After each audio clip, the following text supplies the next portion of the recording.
check out Geico, saving people lettuce on car insurance for 75 years. Go to geico.com to know what they're doing. Geico.com. Where Colin was right, where Colin was wrong at the top of the hour, there's been a lot of both. One of the hardest thing for young people to do, because locker rooms, they're like brotherhoods. NBA, baseball, hockey, soccer, football, like brotherhoods. You're all in your 20s, many of you in your young 20s. And one of the hardest things to do when you're 23, 24, 25, young guy, is to bail on friends. Like, bad, we don't work, you and I don't work, I got to cut bait. It's hard. It's easy for teams to do it because they have a salary cap. When the Dallas Cowboys last Friday during our show cut Dez Bryant, okay, they didn't even offer him a reduced contract. They wanted him out of the locker room. They just cut him. That told you everything.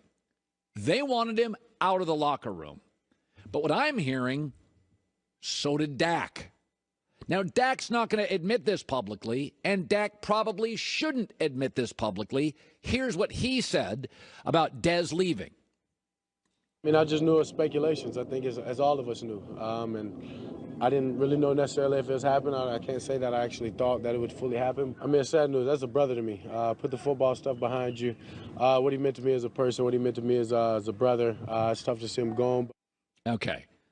I have more respect today than ever for Dak Prescott. He's a franchise quarterback. I didn't think so when I watched him in college, but he's won 22 games in 2 years with all sorts of controversy. Last year, noise, owner, Zeke, O-line got hurt. I like the kid a lot. I like him more today because he pruned his tree. It's easy when you're old. It's easy as you get older. You're trying to protect that nest egg, protect your kids, protect assets, cut bait.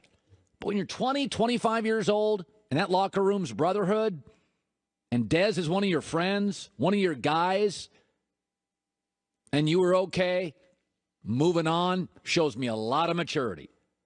Listen, here's the reality of Dez. All weekend, he did what they call in psychology, project, blame, point, their fault, those guys, called projecting.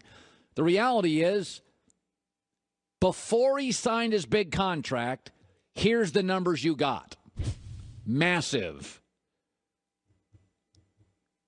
After he signed the contract, we'll call it yards after cash, he plummeted.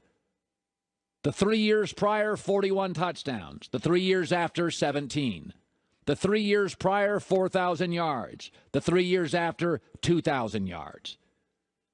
Now, Chris Carter on First Things First says there could also be another explanation for that. It happens a lot of times when you have a veteran quarterback. He understands the small concepts of the offense, that he can communicate those to wide receivers. There's a lot of little small things to running routes or being in sync with the quarterback that I believe Tony Romo made Dez Bryant. And once Tony Romo, his health, and they decided to go with Dak as the quarterback, I believe that Dez, his overall productivity, began to suffer because it was obvious the relationship that he had with Dak was not what he had with Tony Romo. I'm not disputing that at all. Romo and Dez are better than Dak and Dez, but here's what's not indisputable. Dez is no longer an elite pass catcher. He remains emotionally needy, and now he's really, really expensive. It was time to go. It's Dak's team now. I want to talk about this for a second. Congratulations to the Indiana Pacers. Nice chemistry. Play hard. Victor Oladipo is now allowed to be his best. Now, Pacer fans, don't overreact to what happened yesterday. Victor Oladipo is a very good player. He's not a great player. But you got to admit now, for all of those that love Russell Westbrook, you love him, right? Victor Oladipo, all of his numbers, field goal percentage, points, assists, steals, three-point percentage, have risen sharply since he left Westbrook. By the way, this weekend, 4 guys who used to play with Westbrook went 4-0. And you could argue they were the best player in every game they played.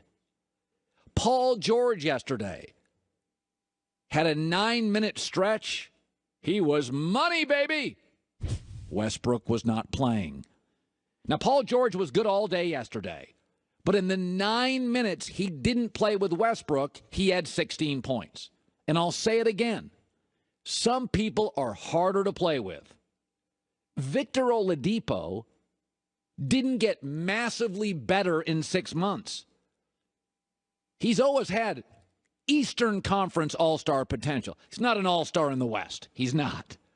But in the East, he's always had potential to rise to a first or a second team All-Star guard. He was a very good college player, and he was growing and getting better every year in Orlando. But 6 months away from Russell Westbrook, he's a completely different player. He's an all-star. And Paul George's best 9 minutes yesterday, most effective, and he played well all game, were the 9 minutes Westbrook wasn't on the floor. And all four guys in this weekend's game, former Westbrook teammates, were in all 4 games the best player. That's why I don't buy this narrative this year that Paul George has had a down year. There is a growing narrative in the NBA that Paul George has peaked. That Paul George, we've seen the best of him. That Paul, don't buy it. Do not buy it. Those 9 minutes, Westbrook wasn't on the floor. Paul George was fantastic. Paul George goes to the Lakers, he is back to being Paul George because Lonzo's a lot easier to play with and Kyle Kuzma's a lot easier to play with. Again, I know what you're saying. You're just an anti-Westbrook guy. No, I'm an honest guy. Oladipo and Paul George proved a point. Some guys are great, but really, really hard to play with. Westbrook's that guy. All right, coming up, where Colin was right, where Colin was wrong. The very outspoken former Patriot Brian Cox in studio. Chris Broussard's here as well. Wouldn't you love a bigger tax refund? Tax day's coming up. TaxSlayer was the highest rated for maximum refund.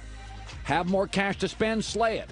Max your refund at TaxSlayer.com. We're just starting. It is a Monday. We are going to hour 2, where Colin was right, where Colin was wrong, around the corner. In L.A., it's The Herd. The FA Cup on Friday.